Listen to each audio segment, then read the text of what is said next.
Goeiedag agterkykers, ons is bly om weer saam met u te wees in hierdie program Godsdiens en die Koerante op Homebase TV. Homebase TV is 'n onafhanklike Christelike stasie wat uitsaai vanuit Kaapstad en u kan ons opvang op 'n dekodeerder soos hierdie via satelliet of u kan ons kry via stroming. U tik dit in daar homebasetv.org.za op die selfoon of wat ook al, dan kan jy als daarna kyk en dit opvang. By ons vandag het ons hierso van Maurits. Welkom Maurits. Goeiedag dokter. Bly jy hierso vandag? Ons hoef nou nie meer te jaag nie. Voorheen moes ons so jaag vir die krag en die krag gaan af en dit en dat. Nou, danksy weens die kykers daar, het hulle ons fondse gegee om af van die grid te wees. Wat is die grid in Afrikaans? Ek het nou in my kop ook gedink, wat 'n mooi Afrikaanse woord kan ek insit, maar dis enigste woord. Af van Eskom af daar. Ja, dis enigste woord wat my ook opgekom het. Ja, soos baie dankie, ons kan nou 'n bietjie rus en vrede, ons het nou nie gejaag die hele tyd nie. Nou, wat het jy om daarmee te begin? Interessante enetjie. Die titel is Congregants Attacked in Church over Easter Weekend. Ja, miskien moet ons net vir die kykers, ons kyk eens na 'n paar gebeurtenisse wat oor Paasnaweek plaasgevind het. Baie ding oor Paasnaweek en daar is een van die dinge, né? Ja, so hy sê, congregants of a local church were left traumatized and now fear returning to pray after two men barged in, allegedly stole cell phones and forced some of the women to strip and perform sexual assaults. The men targeted the Zion Church in Khayelitsha. En die berig is baie grafies oor wat alles gebeur het daar, maar dit kom op die einde neer dat hierdie was 20 moeders wat saam met hulle kinders oornag nou by die kerk geslaap het. En die twee mans was toe nou bewus van dit en hulle toe eintlik met 'n watergeweer en met 'n mes ingegaan. En hierso tydens load shedding en alles het hulle 'n klein lampie gehad en die lampie is toe gebreek in die proses. En dit het al hierdie slegte dinge nou gebeur. Maar gelukkig op die einde van die dag sien ons hoe die twee manne in hegtenis geneem is en gevang is. Dankie tog, dit is ongewoon. Ja. Hier het ek nou oor dieselfde berig waar die minister Cele daar betrokke geraak het. En kom kyk wat aangaan daar. Nou sê die boy Cele years of molestation from church congregants. Congregants of the Showers of Blessing Christian Zion Church in Taiwan. Maar dis nou Taiwan, Saitsi Khayelitsha, dis nie oor sê is Taiwan nie, maar kyk die name van die kerk, is alles so interessant. Showers of Blessing Christian Zion Church. Beskryf ook wat daar als met hulle gebeur het. Dan sê hulle so, congregation member Ntomba Buzani said two young men entered the church during load shedding just after 4 a.m. on Easter Sunday. Soos jy gemeld het, ek weet nie of het goed is vir 'n klompie vroue om in 'n kerk alleen agter te bly en heel nag nie, ek verstaan nie wat hulle daar alles doen nie. Dan sê, after battle to try to keep them out, the Jew entered the church and said they are the same God that has been raised that morning. Soos hulle eien alself, hulle is soos God, maar dit lyk as iets met hulle koppe verkeerd is, né? The young perpetrators aged about 20 to 21 thought about breaking a bulb and asking for money and so forth. Ja. Dan gaan aan verder. Hearing these stories, Cele was left questioning the state of mind of those committing crime. Ja, ek bevraagding ook hulle, nie hulle geestesgesondheid nie, maar hulle koppe, dit as iets fout in hulle koppe, né? Asking if it was really crime or madness. Ja, kombinasie. They might not have a sister, girl, child, wife or girlfriend, but surely they have a mother that should count for something, he said. A lot has been happening in Cape Town. From mass shootings to a Kraaifontein case where a grandfather actually killed his grandchild, claiming he saw a tokelos. And now the case of people being molested at church. As I stand here, I can confirm that all those responsible have been arrested and have appeared or due in court. Ja, dankie tog dat hulle daar so nou so gevang is, maar ai. Moeilike dinge gebeur ook maar, né, in die kerke. Wat nog het jy nou daar? Hierdie enetjie is godsdiensgroepe gewaarsku oornag op Tafelberg is taboe. Godsdiensgroepe wat in groot getalle op Tafelberg mekaar kom, daar vuur maak en selfs bome en bosse beskadig om brande bymekaar te maak, is deur Tafelberg Nasionale Park of TNP gewaarsku dat dit onwettig is om op die berg te oornag. En hier is 'n hele lekker berig oor dit, maar dit het op neergekom oor hierdie mense het vir godsdienstige redes op die berg opgegaan en toe eintlik maar net klomp skade gemaak. Hulle het brande begin, gelukkig nou nie dat dit 'n ernstige uitbreiding was van brande nie, maar het ook klomp rommel gestrooi en so. En dit het toe neergekom op hulle wat toe nou 'n klomp wette moes instel oor net van hierdie tye tot hierdie tye mag jy daar wees en net sulke hoeveelheid groep mense mag al wees. So baie interessant.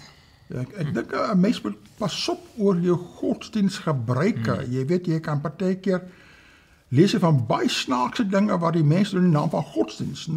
Nou of hulle kan aangeval word, daar's baie mense aangeval op Tafelberg, of hulle kan ander aanval. Soos is 'n kwessie. Al die dinge wat oor Paasfees gebeur, dit is pas op, is 'n gedoente. En die volgende wat ek hier vir ons het is uit die Philippines. En ek lees vir ons. Catholic zealots were nailed to wooden crosses while others whipped their backs, bloody and raw in gruesome displays of religious devotion on Good Friday in the Philippines. Some in the Catholic majority country go to extreme lengths to atone for their sins or seek divine intervention in rituals frowned on by the church. In several villages north of Manila, an estimated 15,000 residents and tourists watched blood-soaked reenactments of Jesus Christ's last moments. The health department warned participants they risked tinnitus and other infections from being nailed and whipped. Ja, going to extremes. Nou, ek is so bly, jy vind dit glad nie onder protestante nie. Want protestante weet, jy word nie gered deur jou dade en jou werke en jou aksies en waar jouself beseer en aanval, jy word gered deur die genade van die Here, deur geloof. So is 'n totaal ander benadering, daar word nie al hierdie extreme, al sê hulle daar, the church frowns upon some of these things, die church moet stop en sê dit is onaanvaarbaar, maar hulle speel so saam daarmee. Nou kyk nou hiersom daarby aan te pas, hier is nou prente spesifiek daaroor. Kyk, hulle sê Easter traditions around the world, from painful depictions of the suffering of Jesus Christ in the Philippines to joyful dances in Hungary, the Holy Week was commemorated with passion. En reg hier in die middel, kyk daar die prent, nee, kyk links, slat hulle die spyker in sy hand en kyk hoe skry daar so. En so dat sê, hy kan tetanus kry, hy kan siek word ensovoorts. En heel bo die prent in die hoekie daar bo sê hulle, above, flatulence whip their backs as a form of penance, as believers observe Maundy Thursday, on 6 April in San Fernando, Pampanga, Philippines. Holy Week is a Christian observance that commemorates the passion, death, and the resurrection of Christ, typically observed during the week leading up to Easter Sunday. Kyk hoe slat hulle agter die rug. Kyk, een ou lê op die grond, ek weet nie of hy flou is of wat ook al nie. Dan is so heel onder net, dit is dan nou 'n bietjie beter, né? Dressed in folk costumes, young women perform a traditional dance in Holoku, a mountain village and World Heritage Site, about 50 kilometers northeast of Budapest, Hungary. Lyk dan 'n bietjie beter, dan nou nie bloed ensovoorts. Maar kyk, ek prent nou heel onder regs daarso. Dit is nou, ja, lyk amper soos die Ku Klux Klan en 'n rooi in, né? Maar nou sê hulle so, according to an old Hungarian tradition, on Easter Monday, young men pour water on young women, who in exchange present their sprinklers with hand-decorated colored eggs. Waterfeeste. Above right, okay. Penitents take part in a procession on 5 April during the Holy Week in Murcia, Spain, penitence, maar volgens die Bybel is al die dinge nie nodig nie, nergens in die Bybel leer jy moet jouself slat en te kere gaan en jy vergewe jou sondes teenoor God of teenoor jou medemens as jy in gesondigheid. Dis 'n totaal verdraaiing van die evangelie. Ek bly sulke dinge is min in ons land waar dit plaasvind. Waar jy nou nog daar? Ja, hier sit ek vir ons Putin Lord's Church. Russian President Vladimir Putin marked Orthodox Easter Sunday by applauding the strengthening role of the Church for society and youth. I would like to express my profound gratitude for your tireless and selfless work in preserving the enduring historical, spiritual, moral, and family values by educating and enlightening youth, said Putin after taking part in the liturgy at the Cathedral of Christ the Savior in Moscow. For many years, your wise pastoral words have served to strengthen society as we face serious challenges. It is particularly important, he said. Wel, jy weet, Rusland was altyd gewees 'n totaal godlose nasie gewees. Is goed laat die eerste minister, die president daarso nou betrokke raak, en die feit is, in Rusland is die kerk, het hy 'n baie sterk morele waarde, hy staan baie sterk, huwelik is tussen 'n man en 'n vrou, glad nie tussen twee mans of wat ook al nie, so die kerk speel 'n belangrike rol, maar 'n mens moet 'n bietjie versigtig wees met te veel, as die kerk in staat te nou verbind raak, nou wil hy wil eintlik hê die staat, die kerk moet ook sy oorlog daar steun, wat hulle tot 'n mate doen, reg of verkeerd of wat ook al. Maar soos 'n mens moet mooi kyk, die rol van die kerk en die rol van die staat, daaroor sê die Bybel net, gee respek vir elkeen. Hierso is nou weer eens ook staat en godsdiens, maar dit is nou plaaslik, dit is nou nie oor see daar in Rusland nie. Hierso sê, ruling party rides the religious wave.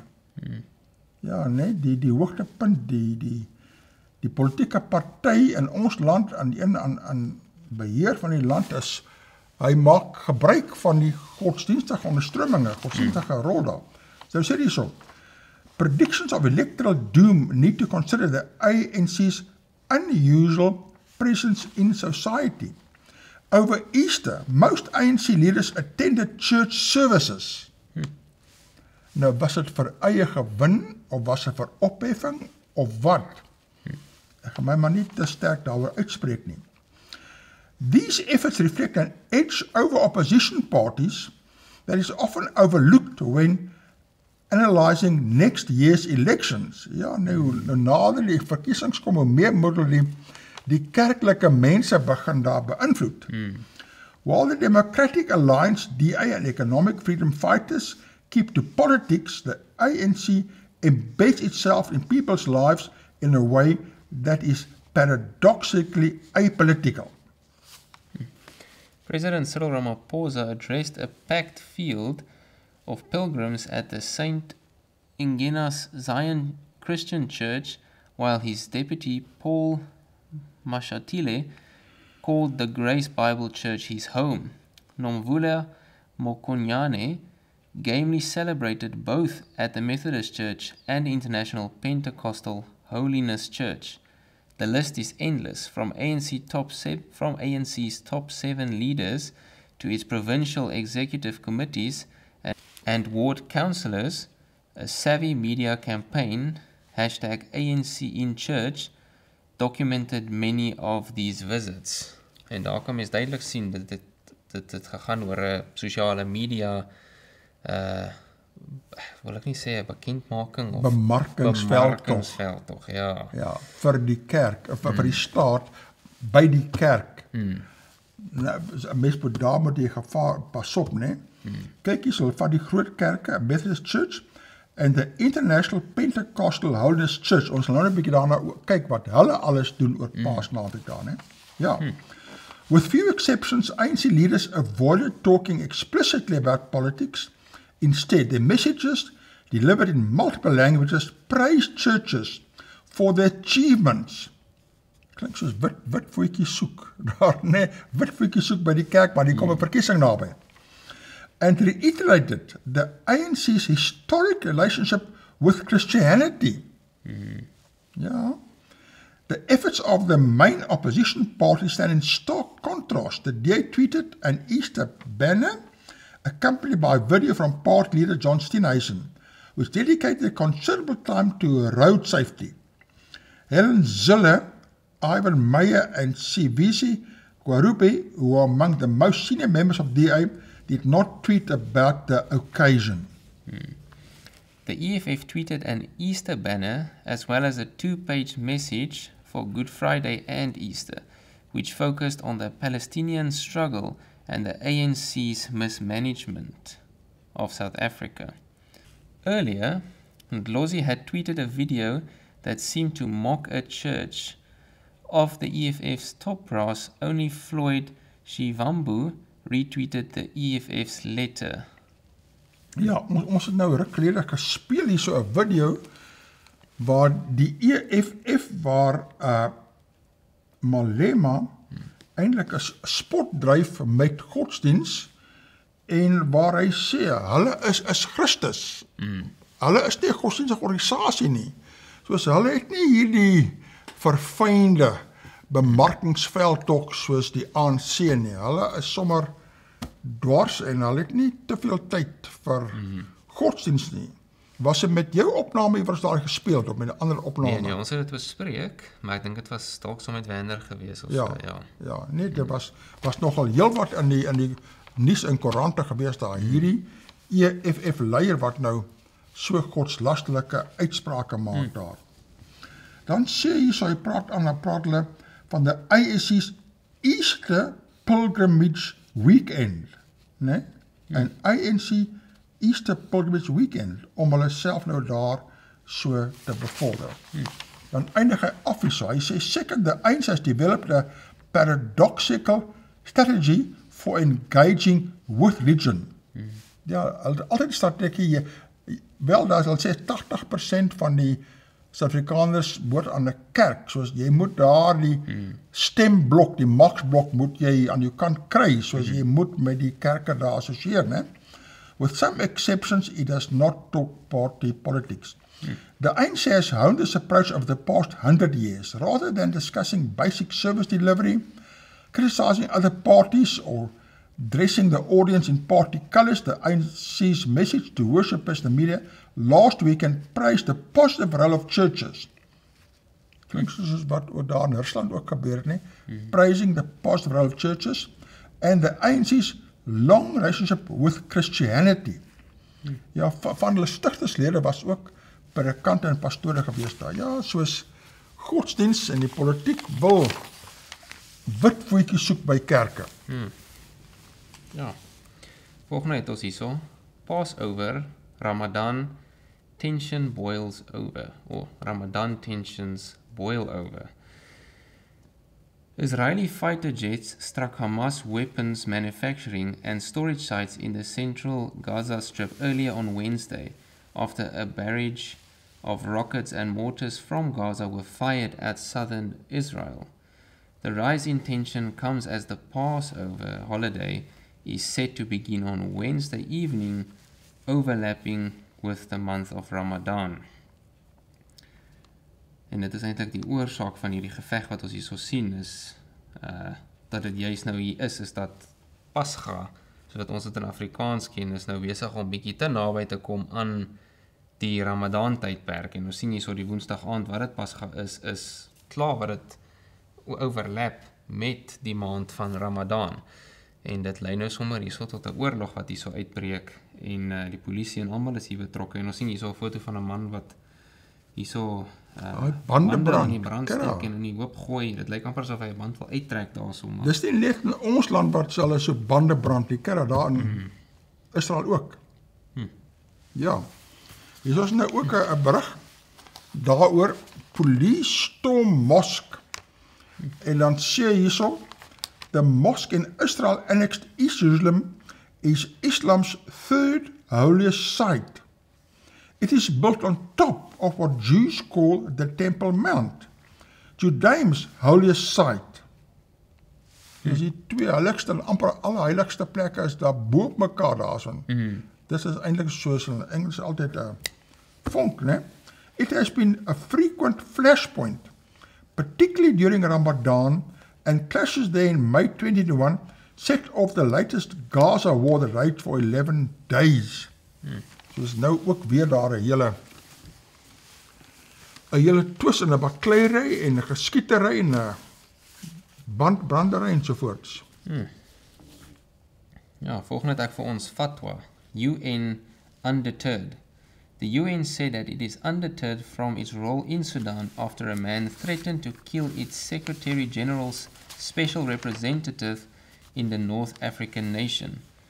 It said it was concerned by a video circulating featuring a man requesting a fatwa at a public event in Khartoum to allow him to assassinate Volker Perthes, the special representative of the Secretary General for Sudan. A fatwa is a ruling by a recognized authority on a point of Islamic law. The UN said the language of incitement and violence would only deepen divisions on the ground.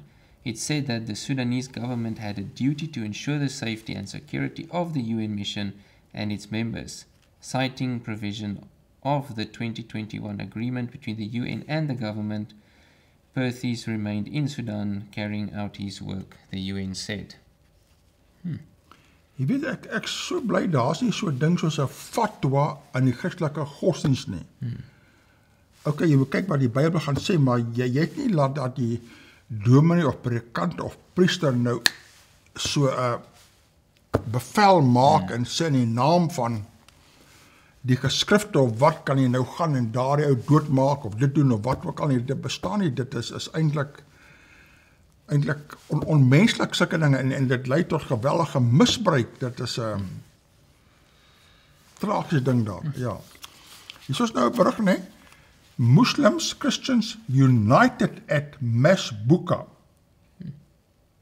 Nou hierdie is nie dan Israel nie, want daar is 'n bakleile. Ja. Hier plastic. Bridgetown burst with excitement on Wednesday night as the Cullis Foundation hosted their annual mass buka. Hundreds of mensa gathered in Kiewit Road where the organization feeds mensa daily, and white sheets and musallas were laid down in preparation for the buka. En nou heel onderwyslike prent daar, kyk, beautiful picture, en kyk daar die lang tafel. Kyk, hy strek amper daar tot in oneindigheid. Baie ongelooflike lang tafel, waar almal nou saamkom. Okay, dan eindig hy af, dit sê, she says the event is also about bridging religious and cultural gaps in the community. Ja, jy sien, die moslims en christene, hulle kry almal saam daar om 'n eettafel, dat almal meer gemoedelik kan wees, en so vergeet jy wat jy eintlik in glo, solank daar kos om te eet, dan maak die res nie saak nie. So is goed om saam te verkeer met mekaar, maar met pas op, laat dit nou nie lei tot jy weet nie wat jy in glo nie. Nou, volgende het ek vir ons halt load shedding for Eid. Muslims cite reprieve granted at Christmas. The Muslim community has called on Eskom to keep the power on for Eid ul-Fitr celebrations after load shedding was suspended for Christmas Day and New Year's Day and downgraded to stage 1 for the Easter weekend. Frustrated Muslims have had to contend with stage 6 load shedding, up to 10 hours of power outages a day during the holy month of Ramadan, which draws to a close this weekend. Ja, so selfs die al die load shedding, né, as hulle daarvan praat, affekteer die godsdiens, en nou wil hulle ook, hulle is reg daar, dit as jy 2 keer dag mag eet, oggend en laat nag, na sonondergang, daar's die krag nie, is 'n bietjie van 'n probleem daar. Ja, ek dink ons het klomp goed wat 'n rol hierso kan speel ook, as mens gaan kyk na die tydperk, as mens nou dink aan, kom sê Kersdag was 1 dag en Nuwejarsdag was 1 dag, of kom sê dat die hele naweek afgegee. Mens moet ook weer in ag gaan neem wat se persentasie van die land neem deel aan hierdie feeste? Ek meen, ek kan gemaklik sê, ek dink ten minste meer as helfte van die land neem deel aan Kersfees en neem deel aan Nuwejaarsdag.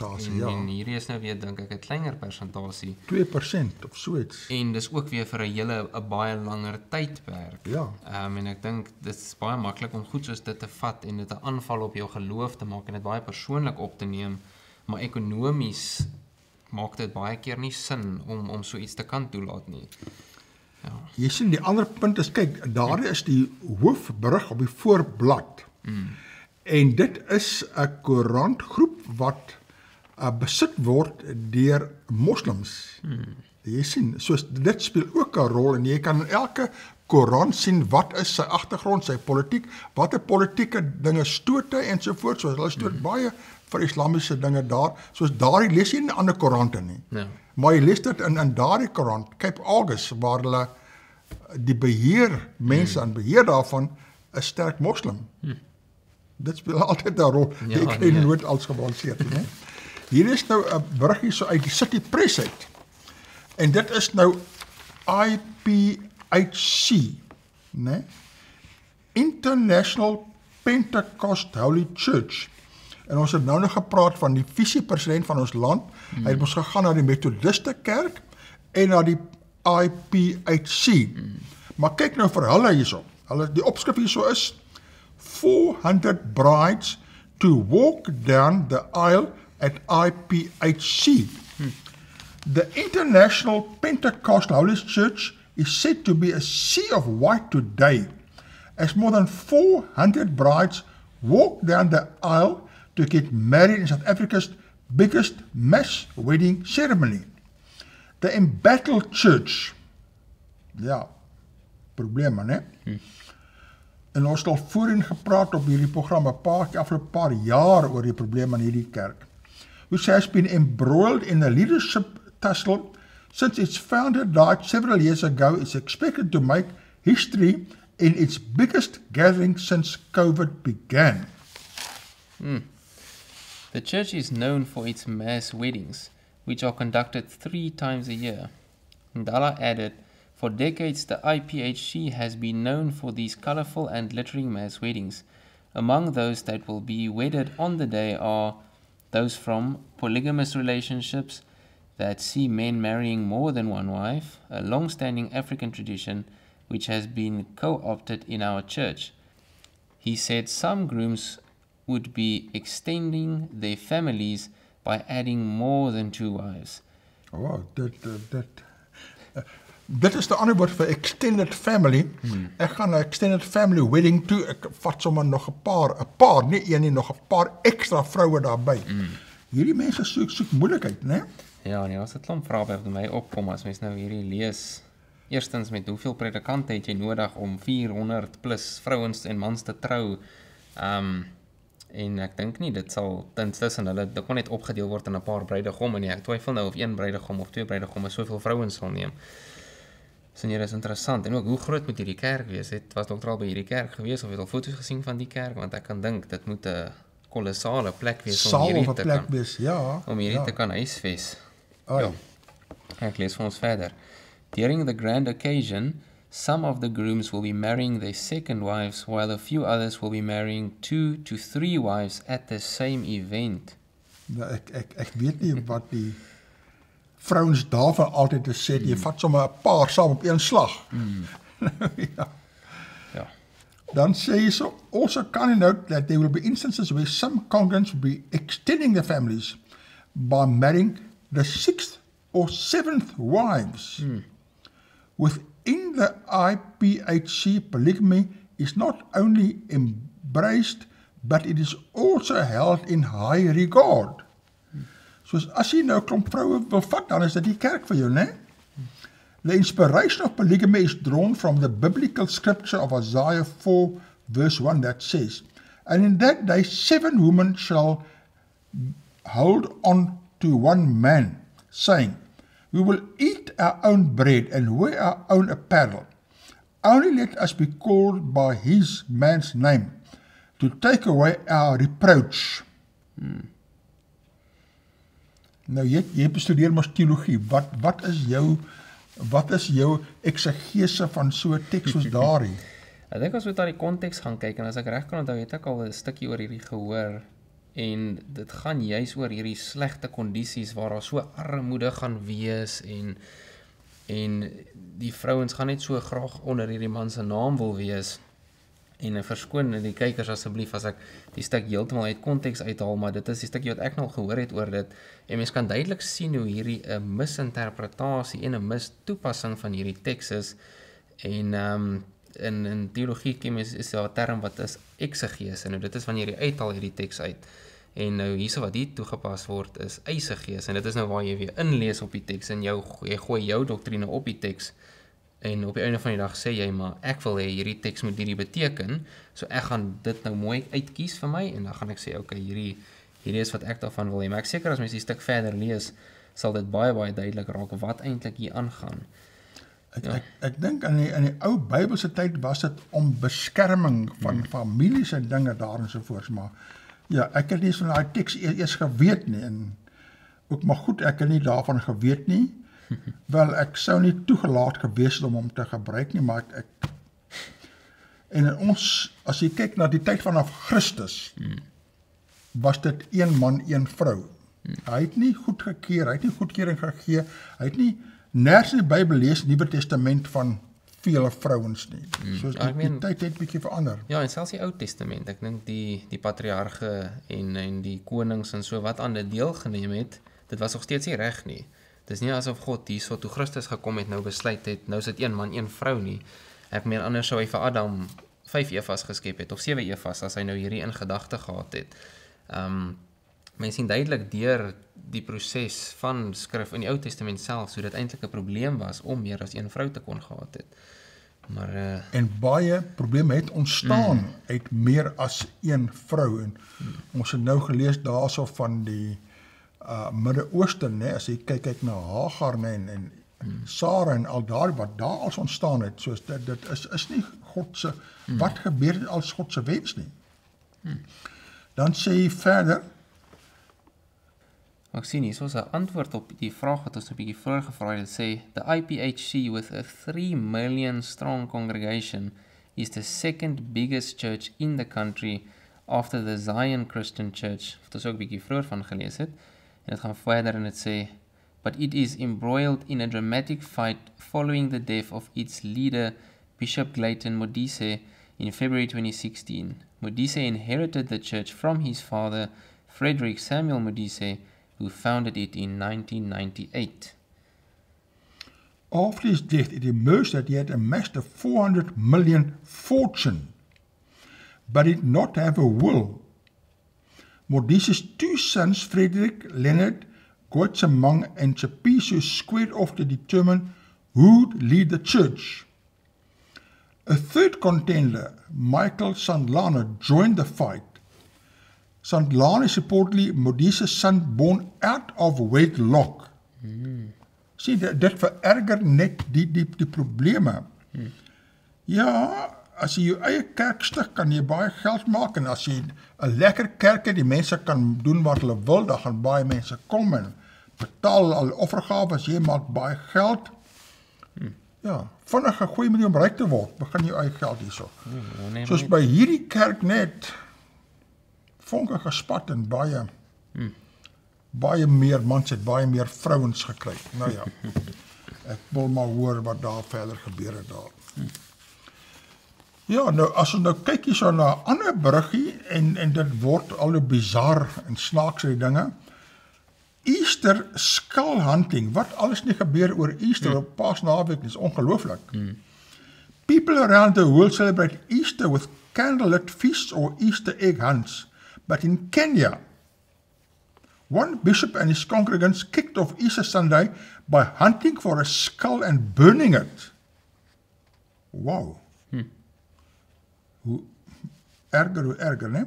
Kenyan police launched their pursuit of Bishop Charles Ododo early this week after residents of Mabita, a town near the shores of Lake Victoria, told them about the bishop leading his congregants on a bizarre hunt after having a vision from God on Saturday night. Ja, ook 'n paar vraagtekens. Witnesses said the bishop said God had told him he would find a human skull in the lake. The police report stated that the bishop and his congregants walked to the lake on Sunday morning, found the skull, and proceeded to burn it. The police sought out the bishop to question him, but Ododo had already fled. As the police continued their manhunt, questions arose about who had placed the skull next to the lake. The skull was sent for forensic analysis. The Kashigungu East Sub-Location Assistant said the chief had not received reports of a missing person from the area. Dus daar verkeer ook baie snaakse dinge in ander lande ook, nie in ons land nie. Ja, daai berig het baie vraagtekens wat by my opgekom het. So. Ja, soos ek sê, dit klink soos 'n mooi boekverhaal. Jy kan eintlik 'n boek hieroor skryf. Ja, Wie weet dit vermoor, hoekom, wat, al die tipe ding van waar. Ai, togie. Volgende ek vir ons, Stoned woman seeks justice. A Bangladesh woman is seeking justice after she was stoned by several people who accused her of committing adultery. Police arrested the imam of a mosque in the northeastern region of Bangladesh, as well as 3 informal council members after Hamida Sultana filed a criminal case against 17 people. They claimed she was having an affair with a tuk-tuk driver while her husband Anwar Mia was away working in Oman. According to Police Inspector Zakir Hussain, the local cleric issued the fatwa for the woman, while the council elders ordered that she be given 82 cane strokes and to be stoned 80 times with pieces of brick. He added that the village elders believed the punishment would redeem her honor. Feminists and human rights groups staged protest, and Mia, who has returned to Bangladesh, is also seeking justice against the accused, according to the police. In 2011, the country's Supreme Court ruled that fatwas, which offer formal rulings based on Islamic law, were permissible but could not be enforced. That year, a 13-year-old girl was lashed to death for having an extramarital affair with a man accused of raping her. Ai, dis nou skokkend, né? Maar kyk, dis so interessant. Fatwas based on Islam law, they were permissible but could not be enforced. En soos as jy 'n fatwa enforce wat teen die wet is, dan kan jy kom vang hierso so. Maar dit maak dit enigeen kan gaan kla by die plaaslike imam of leier en vals beskuldigings maak en hy gee 'n fatwa daar en mense word doodgemaak en al die tipe dinge. Nogmaals, weer eens dankie, die Christelike godsdienst werk nie so nie. En daar kry jy baie ateïste, want hulle kyk na godsdienst en sien, maar hierdie dinge is abnormaal wat hier gebeur. Ai, so. Nou, ek praat so van die Christelike godsdienst, laat ek maar versigtig wees voordat ek te veel praat. Nee, kyk na die volgende een hierso. The saint vanishes. A woman who claimed a statue of the Virgin Mary shed tears of blood has fled after a private investigator triggered a judicial investigation against the claims. The investigator, Andrea Kashiukotti, said that tears of the Virgin Mary statue, which has for years attracted pilgrims to Lake Braccione near Rome, were blood stains from a pig. But this is still to be confirmed.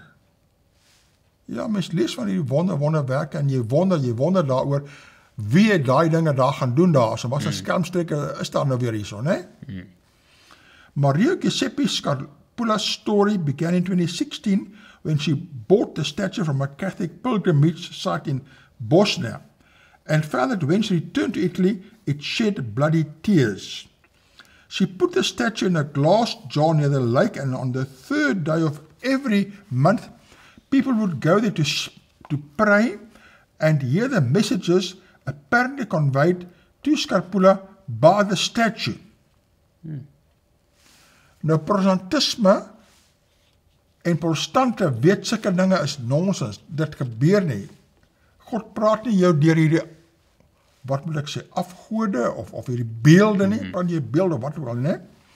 Hier is die antwoord, né? Kyk, daar's dit nou. She collected donations from believers. Nee, okay, nou maak dit sens daar. Many of whom sought cures for critical illnesses. Weer eens klink soos valse profeet hierdie.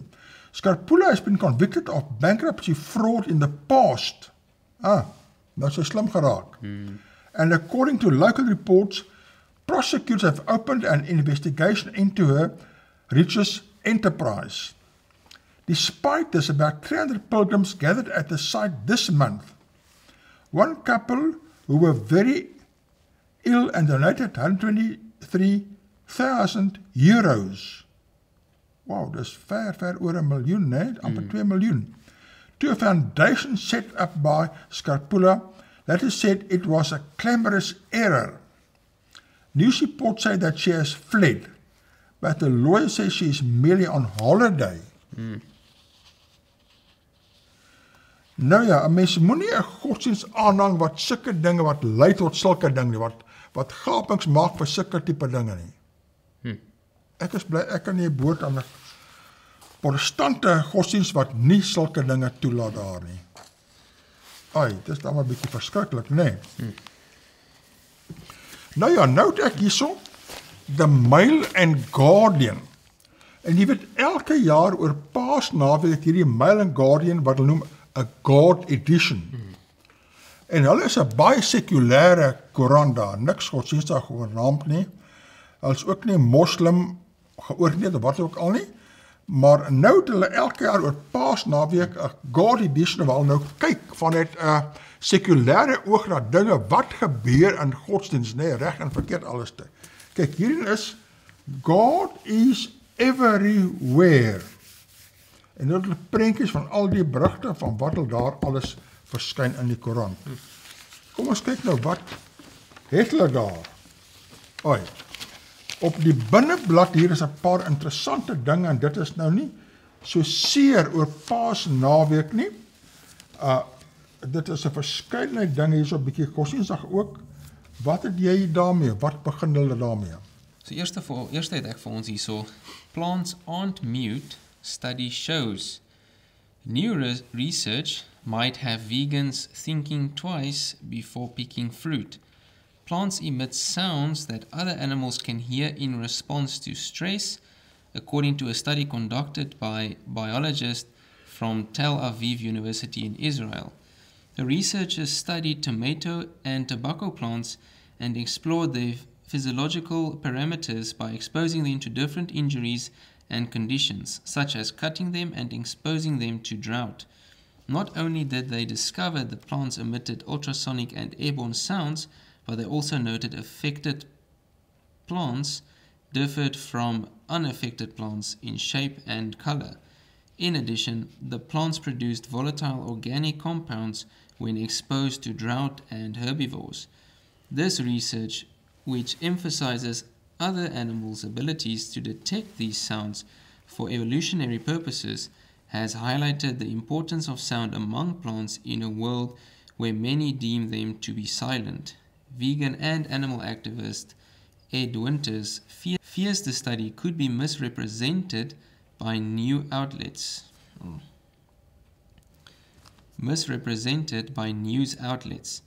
All we discovered was that plants will release popping sounds due to what they believe is a process called cavitation, which is the releasing of gas, he said. It doesn't mean they suffer or feel pain. Dis nou eintlik baie interessant, né? Toe ek jonk was daar 'n baie populêre liedjie oor die radio wat hulle speel baie keer. Die naam was I Talk to the Trees. Jy het al gehoor al? Nee, nog nie. Jy is nog te jonk. Jy sien? En hulle altyd mense laat dink. En ek weet van die ouer mense ook as hulle praat met die plante. Hulle praat. Nou seker goed vir jouself om met die plante te praat. Maar okay, ek is nie so seker so mooi van hierdie ene nie, né? Van daardie study nie. It's got vegans thinking. Ons sal later bang wees om plante en dinge te eet daar. Ja, ek vind die hele ding eintlik so humoristies, want as mens kyk na baie vegan groepe se oortuiging oor hoekom hulle nie diere eet nie, is juis oor die pyn wat op die diere uitgeoefen word. En mens kan sien hoe hierdie nou weer heeltemal ver aan die ander kant toe is, en die ou wat nou sê, maar kyk, hierdie groep mense maak eintlik die plante seer, en die arme plante ly daaronder, hulle gaan deur pyn en allerhande sulke goed. So dis eintlik vir my baie humoristies wat hier aangaan, maar dit is interessant eintlik. Ja, wat my bietjie bekommer is, so word dit ook sê, die sounds for evolutionary purposes. Weet, as jy nou evolusie wil inbring en dit aan die hand daarvan wil verduidelik, okay, dan kan jy nou 'n klomp verskillende dinge inlees daar. Ja, nou sê hulle aan die einde hierso, it's a process called cavitation, popping sounds that they make, releasing gas. Maar laat die mens dink. Maar ek het hierso 'n berig, en jy sal onthou, ons het gepraat hierso, seker so 2, 3, 4 weke gelede, van musiek en diere. Hier is nou klank en plante. En ek het nou nog 'n berigie gekry van hierdie vrou wat musiek speel in navorsing vir koeie wat melk. Dit sê moezaad, moe vir koeiezaad en melk is 'n perfekte kombinasie. Koeie wat na musiek luister lewe 14% meer melk. En dit gee so 'n bietjie meer inligting. Dit sê 'n bietjie klassieke musiek is kos vir die siel. Maar wie sou kon dink dat 'n bietjie Beethoven ook melkkoeie tot voordeel strek, veral die maanliksonnata. Geen wonder dat navorsers by die Universiteit van Pretoria deesdae na Beethoven se beroemde stukkie klaviermusiek as die Moonlight sonata verwys nie. Want as 'n koe Beethoven hoor, lewer sy sommer meer melk. Maar dit is nie baie so snaaks, en ek al baie gehoor as jy studeer en jy luister na barok musiek, klassieke musiek, veral barok musiek, het dit 'n baie strelende invloed op jou. Jy kan beter konsentreer, beter leer en so voort. Ek dink dit is ook die titel van die vorige een wat baie gepas is hierso. Die titel van die vorige een was, dis 'n feit soos 'n koe.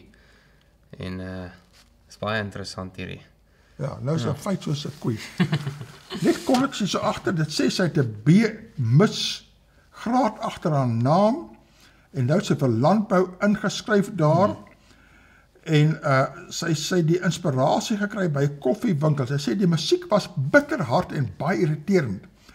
Toe dink ek, as die musiek my irriteer, hoe sou dit die beeste laat voel? En sy het toe saamgestem met 2 professore, en toe begin navorsing doen daar, en gevind barokmusiek, ordentlike musiek, en dit laat my 'n bietjie dink aan wat 'n party kerke en kerkgenootskappe gebeur. Want as ek kyk veral op TV en ek sien party van die dienste, dan kry ek die indruk, hulle probeer die rock and roll bands outperform, kan 'n mens sê.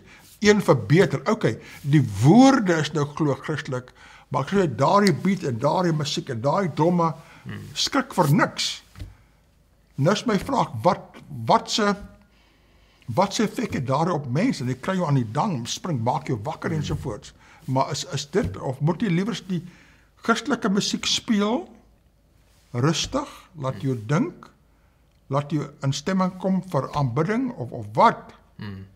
Ja, ek het al gesien, daar's 'n video wat 'n man ook gemaak het. Ek dink dokter se nommer word ook gewys op die skerm. Ek sal hom vir dokter aanstuur, en as enige kykers hom graag wil sien hierdie video, dit is oor 'n man wat nou uitbrei oor al wat hy vat die liedjie Jesus Loves Me, Yes I Know, en hy sing hom net op 'n verskillende ritme, en hy sit die klem op verskillende woorde, en hy bring die beat in, en hy maak hierdie mooi liedjie wat oor Christus gaan, oor die Christus se liefde vir ons, en hy verander dit in 'n hoë tempo liedjie wat eintlik op 'n einde van die dag aggressief voorkom. En hy begin hierso verduidelik op 'n einde van die dag oor hoe die tempo selfs en instrumente wat gebruik word so maklik op jou emosie kan speel en so maklik jou denke beïnvloed en so. En ek meen ek self het dit eerstehands ook beleef. Ek en my vrou was vir 2 jaar in die charismatiese kerk en ons ervaring van dit nou as ons terugkyk is baie keer was die optrede wat gegee was ook maar net om die emosies aan die gang te kry. En dis moeilik, maar as mens nou terugkyk, sien mens die goed raak, maar as mens in daai proses is jy vas oortuig, dit is 'n ontmoeting met Christus wat jy het, en dit is eintlik Christus wat vrede vir jou gee, en dis daai tipe ervaring, maar eers as mens uit dit uit is, kan mens terugkyk en sien, maar hoorie, ek moet bietjie 2 en 2 bymekaar sit en kyk, is ek eintlik hier op die regte pad? Ja. Baie belangrike vraag daai, né? Ai. Sjoe, wat het jy nou nog daar? Volgende een se titel is Reward for Virgins Still Available. Ai. A cash prize meant for women who got married when they were still virgins remains unclaimed in Uganda, according to a local newspaper. Church of Uganda Archbishop Stephen Kazimba Mugalu initiated the competition to reward women who entered marriage without ever having sex, but he has not been able to find anyone who fits the bill. My project was big in its kind, and it even had a big sum of money in prize. However, up to now the money has never been won, the Archbishop said during a sod-turning ceremony for the construction of a church. The prize includes a goat, cash, and gifts. The veracity of claims of virginity would be undertaken by a group called the Mothers Union. At the event, the Archbishop also encouraged congregants to not adopt forced values and norms from people of selfish interests. According to a 2016 demographic and health survey, 1 million women experience sexual violence every year in Uganda.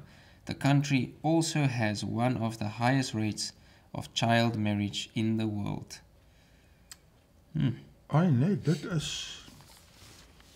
Jy kan dit amper nie glo nie. Ja, en ek dink aanvanklik lees mens hierdie berig en jy kan dink, maar die vrouens se waardes is so verswak, maar hier kom mens by die einde en mens sien dat dis eintlik sulke goddelose gebeurtenis wat hier aangaan. Dit is vrouens wat seksueel aangerand word en verkragt word, en juis hierso sien ons hulle die hoogste getalle kindertroues wat plaasvind, en ek het al gehoor ook, ek dink baie gelowe trou juis jonk, juis om te vermy dat die meisies al in seksuele verhoudings van tevore was, en daarom vat hulle meisies wat al 13 of 14 jaar oud is, sodat hierdie man nou 'n maagd kan kry op die einde van die dag. Ja, nie, God neem hierdie ding ernstig op, jy moet nie aan my speel nie. Kyk nou die volgende een hierso.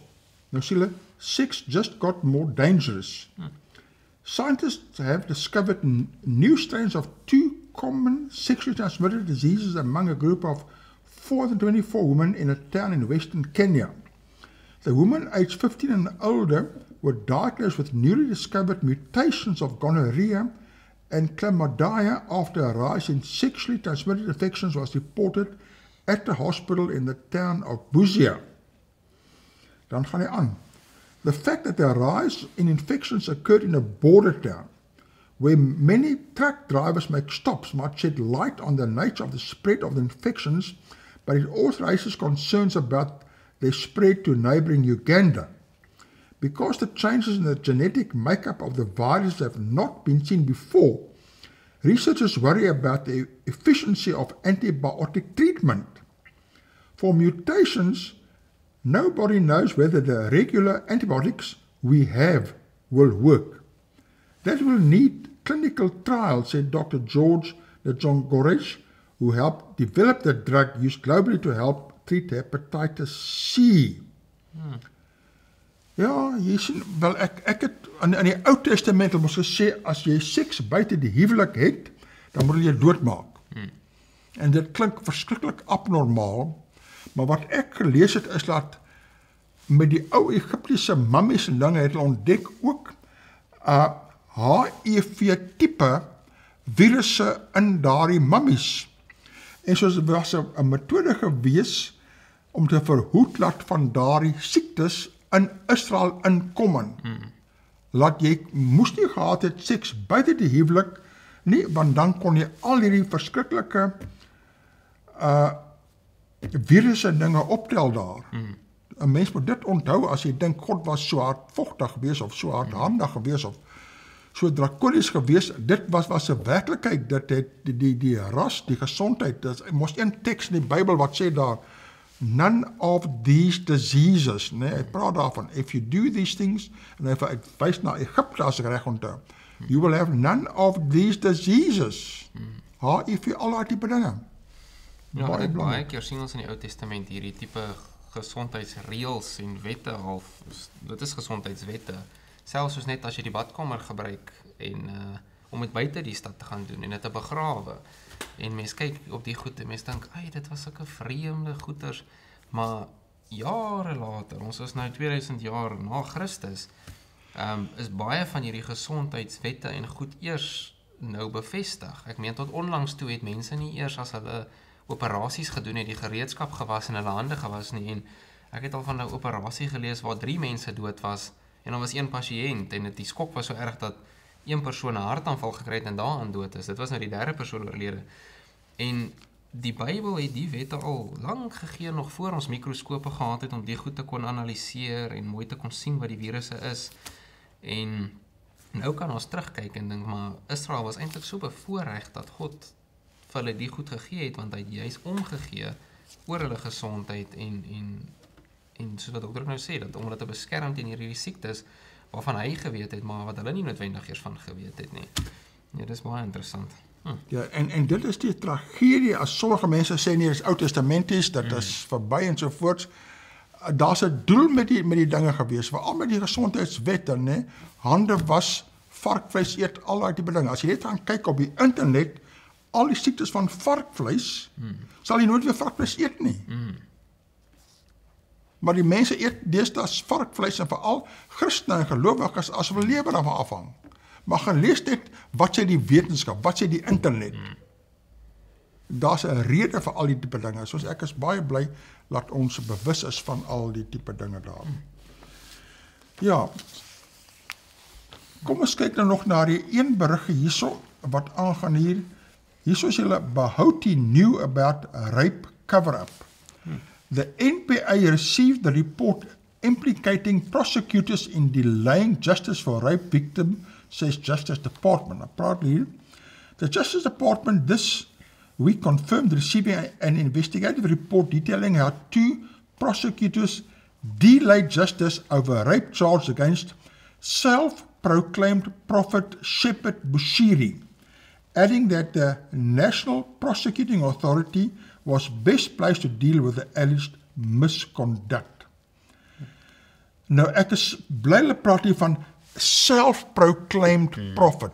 As ek die woord prophet hoor, deesdae is ek baie besorg. Ek kyk 2 keer, want wie sê nou jy's 'n prophet? Maar self-proclaimed. Ek maak myself 'n prophet en ek stig 'n kerk en maak baie geld elke keer daar so. Okay. Maar nou het hy al hierdie klomp dade gedoen. Dit gaan aan hierso, né? Furious comments came after the Mail and Guardian reported how the NPA was unwilling to pursue the rape charges against Bushiri, who together with his wife faced separate 102 million fraud charges for fear of appearing to harass him. Soos die vervolgingsgesag raak bang vir hierdie magtige self-proclaimed prophets. En nou vervolg hulle maklik nie, en ontsnap hulle die land daar. Commerce report said van David and Rose told in issuing warrants for arrest for Bushiri after the Hawks from October 2015 to February 2019 found that he preyed on underage girls attending his enlightened Christian gathering church. They also actually blocked the lead officer in the rape and human trafficking investigation from arresting Bushiri, who subsequently fled South Africa to his home country in Malawi. Dan eindig hulle af en sê, the Hawks had multiple legs in its investigation into Bushiri, including rape, human trafficking, fraud, money laundering, defeating the ends of justice, and contravening the Immigration Act. Dus as jy 'n profeet is en jy het 'n vinnige bek, jy kan praat, the gift of the gab, soos hulle in Engels sê, dan word selfs die rekse mense bang om jou te arresteer, en jy kan maar vlug en jy maak honderde miljoene en gaan te kere daar. baie erg. Ja, en ons sien ook uit, ek dink is juis ook oor sy volgersgroep wat hy het. En ek meen, Jesus is nou weer heeltemal teenoorgestelde voorbeeld, maar ons sien ook baie keer hoe, soos met Jesus of met Johannes die Doper, was mense bang, veral die religieuse leiers, was bang om teen hulle te praat of om hulle te gryp en iets te doen, juis oor hulle soveel volgers gehad het. En Jesus is nou, soos ek sê, die teenoorgekontrasterende voorbeeld, dat hy het juis goed gedoen. Ons kan dalk ook sien hoe hierdie ouens soveel volgers het, dat die staat half eintlik bang raak vir die ou, want doen ek nou iets aan hom, wat gaan met hom gebeur? Ja, die volgende kom, hulle brand af die polisiestasie, of brand af die magistraatskantoor en al die dinge, soos dit is 'n massiewe probleem hier. Maar nou probeer hom kry, maar nou sit hy daar so maklik daar lekker ver oor see. Jong, ek sien ons tydjie is op hier, ons sal maar volgende week moet kyk na al die ander berigte oor Paasnaweek en hierdie God edition van die Mail en Guardian, 'n hele klomp baie interessante berigte hierso wat ons nog sal kyk. Soos kyk weer volgende week, moenie wegbly nie, is nog baie interessante berigte in hierdie spesifieke God edition van die Mail en Guardian, wanneer hy vanuit 'n sekulêre oogpunt kyk na wat gebeur in die kerke. Valse kerke, valse profete, self-proclaimed prophets en al daardie, maar daar lig skyn daarom deur partyplekke, né, waar hy ware Christene en ware kerke ook sien. En dan moet ons ongelukkig vir die sê, totsiens, ons sien die volgende week weer. Totsiens kykers, baie dankie dat julle by ons ingeskakel het op hierdie uitgawe van Godsdiens in die Koerante. Ons sien uit om julle volgende week Sondag weer te sien vir ons volgende uitgawe. Dr. Ficker, baie dankie. Mooi bly.